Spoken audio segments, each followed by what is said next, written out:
अगर नहीं बता सकते हो तो फिर किसी महात्मा से मिला दो।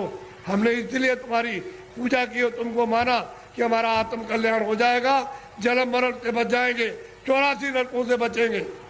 अगर देवता नहीं तो खोज करो महात्मा, मैं किसी को कुछ कहता नहीं। समझ लो अच्छी तरह से सत्य बात। उसको मछली रहती है, कछुआ रहता है उसी में, जीव जंतु उसी जमुना जी में, उसी गंगा जी में रहते हैं। तो आपको ये जानना चाहिए, आप वहाँ जाते हो स्नान करने के लिए तो पाप आपका धुल जाएगा। पाप तो यहाँ जमा है, यहाँ तो पानी नहीं जाता, यहाँ अग्नि नहीं जाती है। तो ये बताओ कि तुम जब यहाँ, वो कैसे धुलेगा? वो गंगा पानी समुद्र का या तालाब का या कुएं का वो धो नहीं सकता, तो यहाँ जमा है इस जगह पर। अब ऐसा गंगा स्नान, वो गंगा, उसमें स्नान करने वाले महात्मा मिल जाए और आपको दिव्य गंगा में, दिव्य जल में स्नान करा दे तो जीवात्मा तब ये निर्मल हो जाए, पवित्र हो जाए, स्वच्छ हो जाए, तो ये जाग जाए, इसकी आँख खुल जाए। अब इसमें नहाते हो, चोरी क्यों करते हो? इसलिए करते हो कि जमुना में हम नहा लेंगे तो हमारी फिर चोरी माफ हो जाएगी। चोरी वोरी माफ नहीं होती, वो तो यहाँ जमा, यहाँ पानी नहीं जा सकता। ये तो शरीर के नाके पर, जीवात्मा शरीर में नहीं है। जीवात्मा शरीर के बाहर, ये यहाँ नहीं है, नाक में नहीं और मुंह में नहीं है, हाथ और पैरों में नहीं, ये दोनों आंखों के ऊपर बैठी हुई है। बस ऊपर में गंदगी उस पर डाल दी, इसलिए रुकी पड़ी हुई है। गंदगी हटा लो, बाहर निकल जाए, छोड़ दे मकान में, जीते जी छोड़ दे।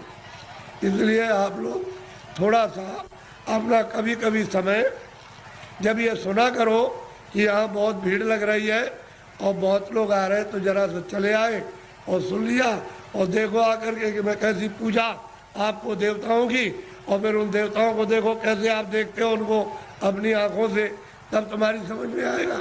ऐसे क्या समझ में आ जाएगा? अंधेरे में रहोगे तो अंधेरे में जन्म हुआ, अंधेरे में पालन पोषण हो रहा, अभी फड़फड़ा के अंधेरे में मर जाओगे।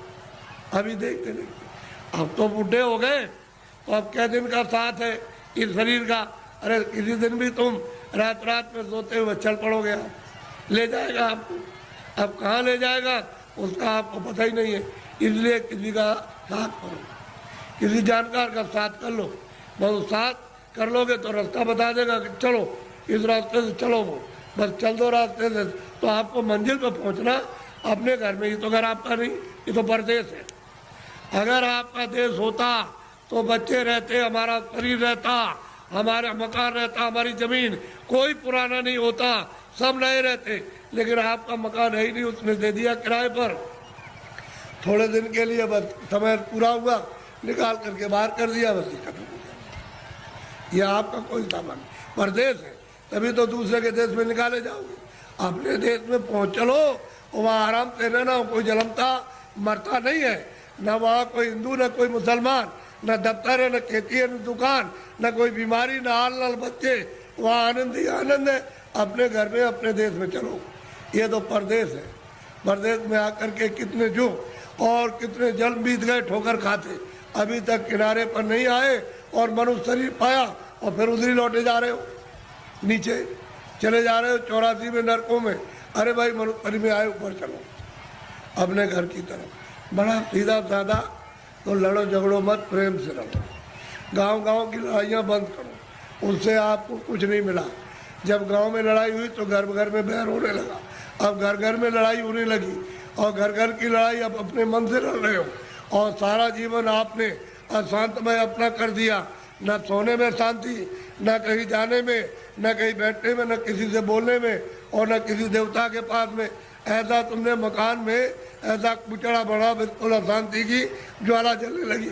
तो लड़ाई झगड़ा बंद करो, मारपीट बंद कर दो, आपस में घर में प्रेम से रहो। सब लोग भाई बंद, बच्चे बच्चे सब प्रेम से, अगल बगल में प्रेम से रहो। फिर गांव में सबसे प्रेम हो जाए, एक दूसरे के काम आओ, एक दूसरे की सेवा करो और एक दूसरे का मान मर्यादा, ये सब कुछ रखो। तभी अगर मनुष्य का तुम क्षणिक सुख लेना चाहते हो, शांति और आनंद का, तो आपको मिलेगा। लेकिन ये क्षणिक है। जब तक जीवात्मा मनुष्य मंदिर में जगाओगे नहीं और दिव्य नेत्र नहीं खोलोगे, तब तक तुमको आत्म और परमात्म शांति नहीं मिल सकती। ये तो ये कुछ नहीं। ये तो इंद्रियों की क्षण, यानी ठंडक आ रही है, उससे मन इंद्रियों के दरवाजों पर बैठ करके वो क्षणिक रस लेता है कि और मिल जाएगा, और मिल जाएगा, धन में और मिलेगा, बच्चे में और मिल जाएगा, इसमें और मिलेगा, उसमें मिल जाएगा, उस काम में, व्यापार में मिल जाएगा। मिलता हलता कुछ नहीं, सिवाय तकलीफ के और कुछ आनंद नहीं मिलता। और आपने सब प्रयास किस लिए किया? सुख मिले हमको, शांति मिले हमको, आनंद मिले, और उसमें से इतना सब कुछ करने के बाद न शांति मिली, न सुख मिला, न आनंद मिला, न ज्ञान मिला, और आग जलने लगी। ऐसा जीवन आपका बड़ा ही कलुषित और बहुत ही मतलब खतरनाक, अपनी आत्मा को गड्ढा के गिराने में हो गया है, और दरवाजे बैठ गए जाने वाली। इसलिए बचो, अभी बच सकते हो मनुष्य शरीर में, और बाद में फिर बचने का रास्ता नहीं। इसलिए इसको सोचो कि मैं कहाँ से आया हूँ, मैं किस लिए मनुष्य शरीर में आया, फिर मैं अगर जाऊँगा तो कहाँ जाऊँगा। ये तीनों प्रश्न तुम किसी से करने लगो, और जो इसका जानकार होगा कि तुम वहाँ से आए हो, इसलिए आए हो, और तुम कहाँ जा रहे हो, ये तीनों चीज़ें आपकी बता देगा। तब आपकी समस्या का, बुद्धि का असल में सच्चा विवेक तब आएगा, और तब समझोगे आप। वो बताएगा देखो ये कुछ नहीं है, ये कुछ नहीं है, तुम कहाँ से आए बताएगा वहाँ सब कुछ है, यहाँ से वहाँ चलो वहाँ सब धन है, सब सुख है, सब आनंद है, सब शक्ति है, सब ज्ञान है, और सब सुंदरता है, अमृत वहाँ भरा हुआ, सागर भरा, सब बताएगा आपको। लेकिन जब नहीं मिलेगा कोई, तो जीवन चला जाएगा बेकार, व्यर्थ खो दिया आपने ये जवानी और सुमन शरीर। जवानी भी गई, बचपन तो कुछ कर नहीं सकता है, बाल अवस्था तो कुछ नहीं करती, किशोर भी नहीं, जवानी में आए और बुढ़ापा भी कुछ नहीं कर सकता। तो जवानी में मस्ती में, बेकार में, उलझन में आपने ख़त्म कर दी। अब आगे चलने के देने तो फिर तुम्हारे बच्चे ही जवाब देने लगे, अरे उधर बैठ जा, तुमने जवानी में बहुत कुछ किया। तो आपको हो जाएगी तकलीफ कि तो मेरा बच्चा और मुझसे इस तरह से कह रहा। अब वो जवानी का उस पर जोम चढ़ा है, तुम पर बुढ़ापा आके अलग कर देगा, चुपचाप बैठे रहो। घर में जो बहुएं आएगी, तुमको रोटी समय से दी और नहीं दी तो शाम को देगी, कभी शाम को नहीं तो सुबह देगी। और तुम कुड़ोगे उसमें कि हमने इतना पालन पोषण किया और ये बच्चे हमारी बात और बहुएं नहीं मानती है।